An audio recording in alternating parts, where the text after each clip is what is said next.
Hey everyone, let's jump right in. Today, we're going to talk about something huge, an issue that's really simmering just under the surface in the nonprofit world: burnout.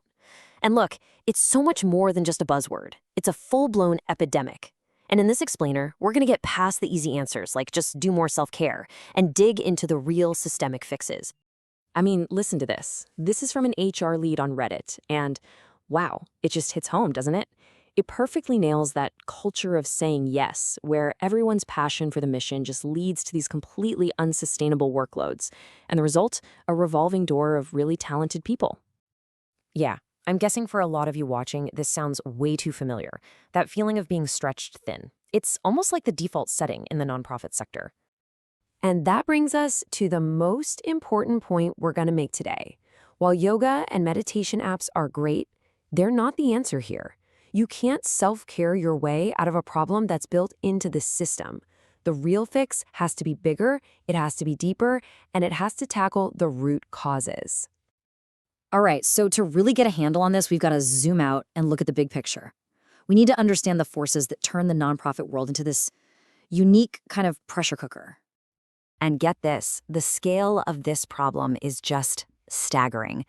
A recent report found that 95% of nonprofit leaders are worried about staff burnout. That's not a small number. That's nearly everyone in leadership saying, yep, this is a major threat. Okay, now it's really important we get this next part right because we need to draw a line between two different things: burnout and compassion fatigue. Burnout comes from your working conditions. Too much to do, not enough resources. It can happen in any job. Compassion fatigue, though, is different. That's an occupational hazard of this kind of work, and it comes from that deep, empathetic connection with the people you serve. They're related, for sure, but they're not the same thing. And here's something we absolutely have to talk about. This burden is not shared equally.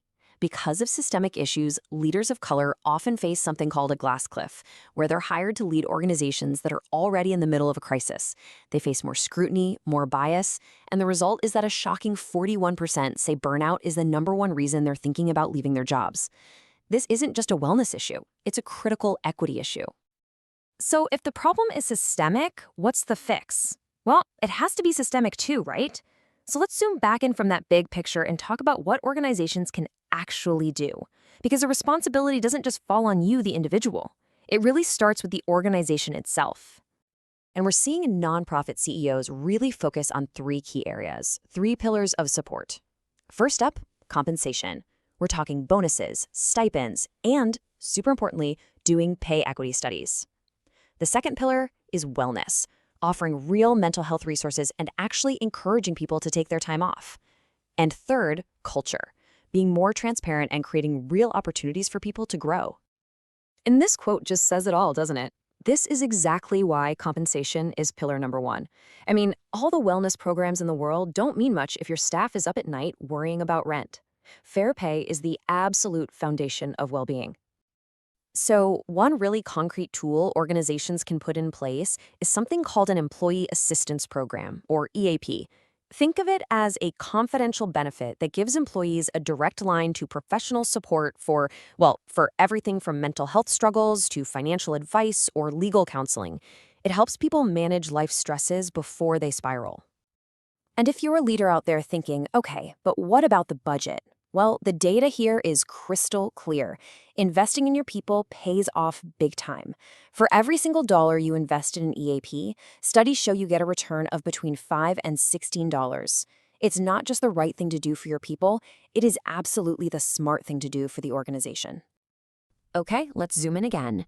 We've talked about the organization, now let's talk about the direct manager. This is where the day-to-day experience of work really gets shaped. And honestly, it's where some of the biggest burnout traps are set. And here is a huge one, something called performance punishment. You've seen this, right? It's that cycle where you have a star player, so you give them more and more work because you know they'll get it done.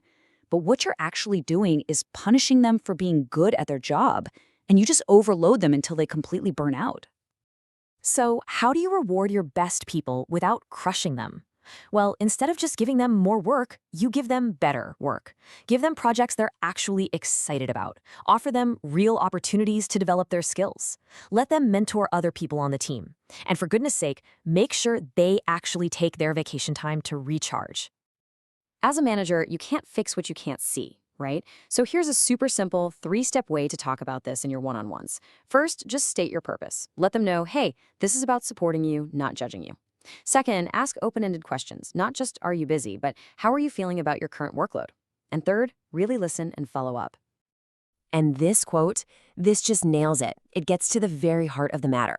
Managing workload isn't just about spreadsheets and numbers. It's about remembering that we're dealing with humans. It's about the impact on people, not just projects.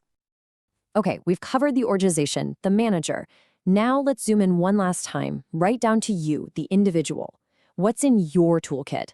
How can you build resilience and protect yourself inside this system? But you know what? Before we get into the real solutions, let's have a little fun with this. Let's just flip the whole thing on its head for a second. What if you actually wanted to burn out? How could you guarantee it happens? You ready? Here it is, your guaranteed burnout checklist. First, never, ever take a vacation. Second, make yes your absolute favorite word. Third, just convince yourself that feeling totally exhausted all the time is normal. And last, whatever you do, bottle it all up. Never tell a single soul how you're actually feeling. Do all that, and burnout is pretty much a sure thing. Okay, all joking aside, here's the real message. Protecting your own well-being isn't selfish. It's not a distraction from the work. You have to think of it as the mission behind the mission. Your organization simply cannot achieve its goals if its people are running on empty. So what does that look like in real life? Well, it's basically the exact opposite of what we just talked about. It's about acknowledging your limits and actually communicating them. It's scheduling your time off and then protecting it like it's sacred. It's about building a life outside of work and connecting with friends who aren't your colleagues, so your whole identity isn't just wrapped up in your job. And that really brings us to the big final question, the one I want to leave you with. This isn't just about coping with a broken system. It's about redesigning it. How can we reshape nonprofit work so that it's just as healing and restorative for the people doing the work as it is for the communities they're trying to help? Now that's the real challenge. And it's an opportunity for all of us. Thanks so much for joining me.